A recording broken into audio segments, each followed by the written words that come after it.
Assalamu alaikum and welcome to our YouTube channel. Today, we have an incredibly inspiring story to share with you, all the story of Lourdes Loyola's journey to Islam. Her story is a testament to the power of faith, the beauty of Islam, and the impact it can have on an individual and their family. From unexpected beginnings to heartwarming moments, Lourdes' story is a true reflection of the diversity and uniqueness of the convert to Islam experience. But before I left, one of the sisters, she reached out to me. She's like, hey, are you the sister that asked about why we don't eat pork? And I said, yes, it was me. And so she explained it in detail to me as to why we don't eat pork.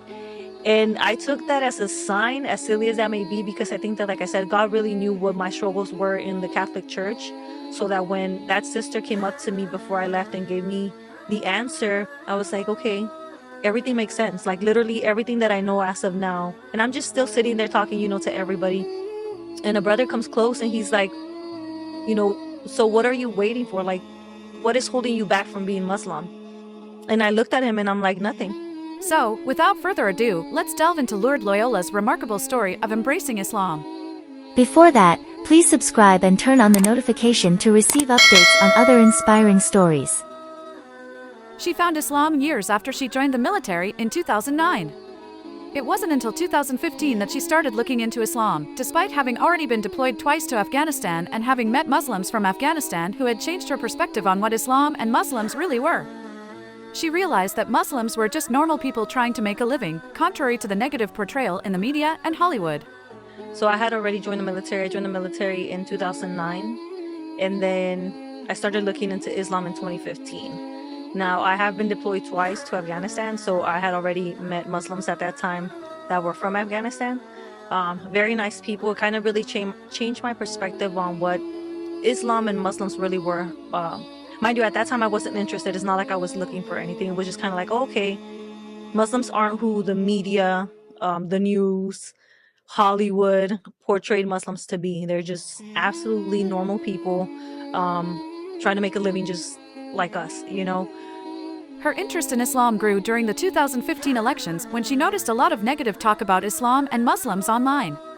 Being someone who stood up for oppressed groups, she couldn't tolerate the disrespectful comments about her brother's religion. She decided to combat the trolls online with facts rather than emotion. She started researching Islam, reading the Quran, and educating herself about the religion. Being oppressed by a society or by another group of people, like, I'm here for you. And that's just always been me. So when the elections happened and I started seeing like a lot of people talking bad about Muslims, I was like, nobody's gonna talk bad about my brother's religion, right?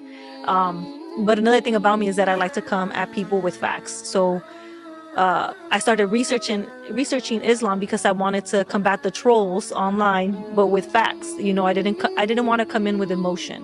I wanted to come in with the facts. So I started looking into the Quran. I started reading. At that time, she was stationed in Nebraska and eventually found an open house at a local mosque. Her curiosity had piqued, and she eagerly attended the open house, further fueling her interest in Islam. She had a lot of questions when she attended the open house at the mosque. During the Q&A session, she didn't hold back and asked some blunt and perhaps even ignorant questions. She asked about why women weren't allowed to have the same inheritance as men and why Muslims were often linked with terrorism. She was determined to get answers, as she wanted to make sure she was pleased with everything she was hearing. Looking back, she realized that she might have been testing the presenter's knowledge, as she wanted to ensure that she was getting accurate information. Nevertheless, she was pleased with the answer she received, and she thanked God by saying Alhamdulillah, an Arabic phrase meaning praise be to God. One question she asked was about why Muslims don't eat pork, and the presenter explained that it was because God had said so. This reminded her of her experience with the Catholic Church, where she had also been told to have faith and accept things without questioning. This had pushed her away from Catholicism as she grew up and started asking questions. The similarities in the answers she received at the mosque and the church made her feel content with her decision to explore Islam further. She left the open house with a sense of satisfaction, feeling armed with enough knowledge to combat the trolls online who spread misinformation about Islam. She felt a strong pull towards the mosque and knew that it was where she wanted to be. However, the question she had asked earlier about why Muslims don't eat pork had momentarily pushed her back. Despite that, she still felt a deep connection with the Muslim people and found the open house to be informative and fulfilling. As she was about to leave, one of the sisters approached her. The sister asked her if she was the one who had asked about pork, and she confirmed that it was indeed her. The sister then took the time to explain to her in detail the reasons behind the prohibition on pork in Islam. She saw this as a sign, as if God knew about her struggles with the Catholic Church and was providing her with the answers she needed. As she continued to talk to everyone at the mosque, a brother approached her and asked her what was holding her back from embracing Islam fully. She replied that there was nothing holding her back, and he asked her if she wanted to take her Shahada, the declaration of faith in Islam, right then and there. Without hesitation, she said yes, and she took her Shahada that very same day. But before I left, one of the sisters, she reached out to me. She's like, hey, she's like, are you the sister that asked about why we don't eat pork? And I said, yes, it was me. And so she explained it in detail to me as to why we don't eat pork. And I took that as a sign, as silly as that may be, because I think that, like I said, God really knew what my struggles were in the Catholic Church. So that when that sister came up to me before I left and gave me the answer, I was like, okay, everything makes sense. Like literally everything that I know as of now. And I'm just still sitting there talking, to everybody. And a brother comes close and he's like, so what are you waiting for? Like, what is holding you back from being Muslim? And I looked at him and I'm like, nothing. She had been studying Islam for several months, and though she knew she still had much to learn, there was something in her heart that drew her towards it. When she finally took her Shahada, the declaration of faith in Islam, she felt a sense of homecoming and peace. She knew that she had found where she was meant to be, and she felt a sense of belonging. Since that day in December 2015, she had been studying Islam diligently. She found solace in the Quran and had never doubted her decision to become Muslim. And when I took my Shahada, I felt like I was at home. Like I had made it home, and whatever that looked like, I felt so at peace. I felt like I was where I was always meant to be, like I belong there. So I knew that I was still going to continue to study, but that was back in December 10th of 2015. So ever since then, I've been studying, and there's absolutely nothing in the Quran that I sit here and I doubt, or I feel like I'm oppressed. Like there's nothing negative about Islam that has ever made me question why I became Muslim. There was nothing negative about Islam that made her question her faith or feel oppressed. When asked if she cried when she took her Shahada, she admitted that she did, but she joked about being an emotional gangster. She also shared that her husband was very supportive of her decision to embrace Islam, even though he was not Muslim himself at the time. But in the beginning, he was very supportive. Even when I kind of had doubts about wearing my hijab, when it comes to my job, he was very supportive, and I know that that's rare to see, especially from a non-Muslim husband. But he was very supportive. He was cool about raising their kids as Muslims and taking them to the mosque. She also recalled how her husband was supportive when she had doubts about wearing the hijab, the headscarf worn by Muslim women. Despite being a non-Muslim, he was understanding and supportive of her choice to wear the hijab, which she acknowledged was not always common in such situations. She reflected on her journey in Islam and shared that she did not feel pressured by anyone when she converted. She was grateful that social media did not push her away from the religion. After converting in December 2015, she took her time to find her own place and path in Islam without feeling rushed or pressured. She recalled that she did not immediately start wearing the hijab after converting. It was not something she had thought about initially. She took her time and began wearing it occasionally, even when going to the gym. Really pushing people away from the religion, but when I converted, I didn't let anybody force me into anything or feel pressured into doing something like wearing the hijab, right? So when I converted, I didn't even think about wearing it. I was doing my own thing, trying to find my own place in the religion, my own path. So like I said, I converted in December of 2015, and I started wearing my hijab full time in, I want to say June of 2018. Okay. And it was something that I felt ready for. Like, I felt like, okay, I really want to do this. Like, it makes me feel closer to Allah. Because before I started wearing it full time, I would wear it here and there. I would try it on. Even when I went to the gym, I had already started wearing. She gradually progressed, starting with wearing pants and long-sleeved shirts, and then moving on to turtleneck-type shirts. She allowed herself to take those steps at her own pace towards wearing the hijab, which made her feel closer to Allah. She also expressed that many Muslim women do not get the space to explore the idea of wearing the hijab in steps. It often feels like it's all or nothing, with pressure to wear it perfectly or not wear it at all, and facing criticism for wearing makeup or other perceived shortcomings. However, she did not feel pressured, perhaps because her family was not Muslim and she was the first one to embrace Islam in her family. She did not let anyone dictate her choices or rush her into wearing the hijab. She took her time, felt ready for it, and made the decision on her own terms. So she did everything at her own pace, as she had always been an independent thinker. Her husband was incredibly supportive, encouraging her to do what was best for her and not seek approval from others. He was actually one of the main reasons she decided to wear the hijab full-time. She never expected him to convert to Islam, as he was a Catholic, albeit not a practicing one. She was okay with that, valuing their loving and supportive relationship more than religious differences. Despite being in an interfaith marriage, she had never faced any negative comments or backlash from the community. She had made peace with the fact that her husband may never convert, and she was content with their dynamic. But with my husband, like I said, I had already set in my mind that he was just never going to convert, and I was okay with that. Because I felt it's better to have a loving husband and a supportive husband when it comes to Islam, right? Like I said, he was very supportive of me, of the kids. He would stand guard when we would pray in public, me and the boys. So I was more than happy with the supportive Catholic husband that I had, that it didn't bother me. Like, I never felt like Islam came to break families up. Like, that doesn't make sense to me. So I was just like, okay, well, he's going to be Catholic and I'm going to be Muslim, and we're going to be married and we're going to live in an interfaith household, and that's completely okay. He was supportive of her and their children, even standing guard when they prayed in public. She firmly believed that Islam did not come to break up families, and she was comfortable with their interfaith household.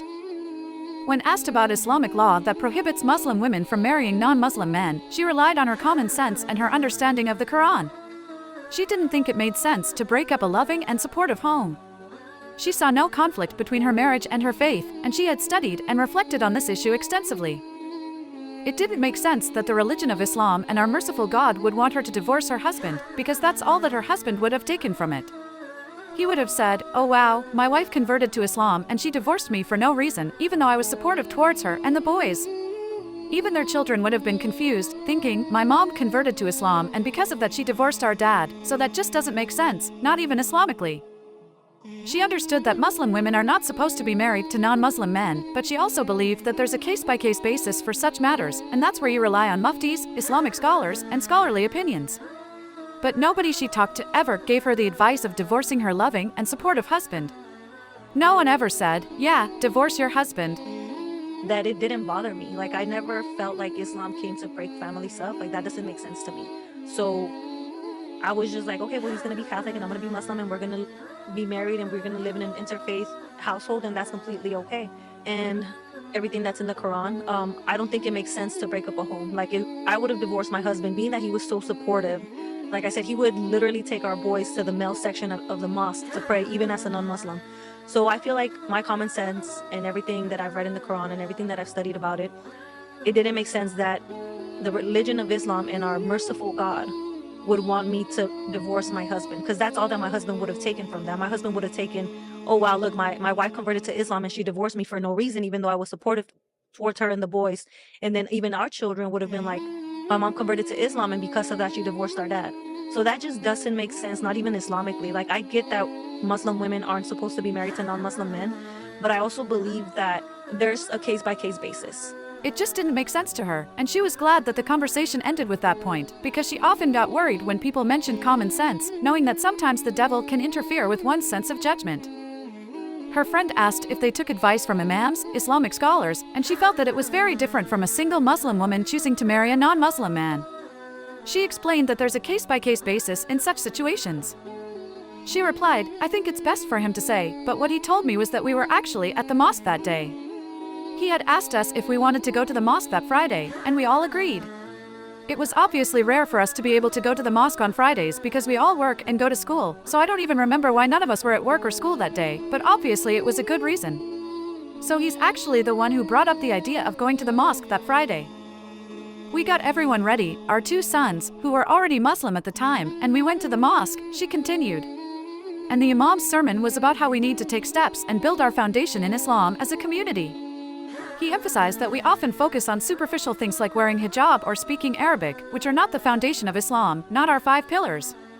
He said it's better to be a sinning Muslim than not be a Muslim at all, and that it's better to be here and repent and try to be better, rather than giving up and saying, "I'm not good enough, so I'm not going to be Muslim."